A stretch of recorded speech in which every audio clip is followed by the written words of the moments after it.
This video is for the domain and range notes, so we're just going to kind of get a brief introduction to domain and range. So the domain.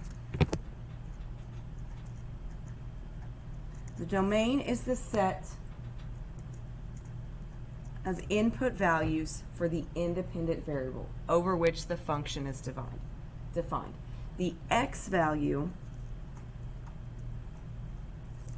is usually, it's the independent variable, and the domain is all the values that go into a function. So your x's are the domain, and so your range is the set of output, so it's what you get out of it, values, for the dependent variable over which the function is defined. So the y value is the dependent. So domain are the x's, range is the y. The range is all the values that come out of a function. Okay, so how do we find this? How do we find the domain and range? So we're going to look at just domain first. So the domain is all the x values. And if we look at this graph, we can see that these arrows are going to go on and on forever. They're never going to stop.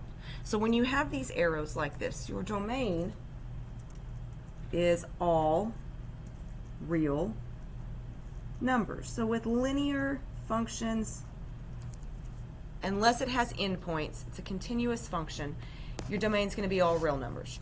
A discrete function has endpoints, and you can see those endpoints. They're open circles here at -4 and +1. And so this is why we learned how to write interval notation. Okay, so our domain starts here at -4.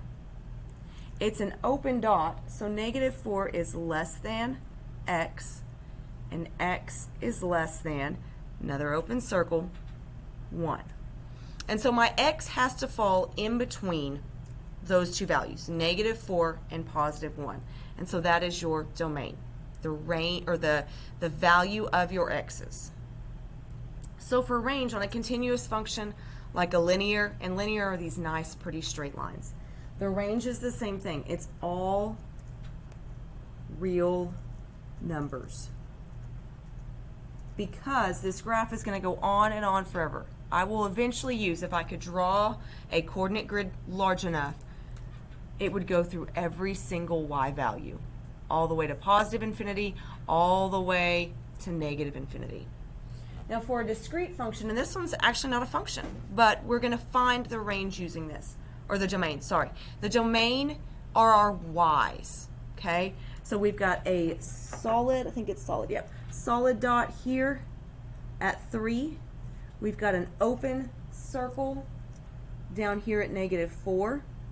And so those are the values for our range. We start with the smallest first, and that's -4. Or trying to figure out the best way. Let's start up here at the top, 3. 3 is going to be, still trying to think the best way to do this. Nope, let's do it the other way. -4, we've got an open circle, so is less than x, and x is less than or equal to 3, because this is a closed circle. Okay, sorry that I messed up there.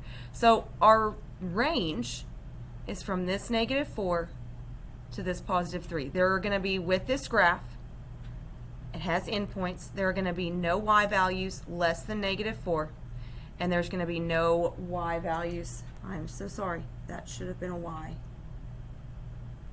not an x. There are going to be no y values greater than 3.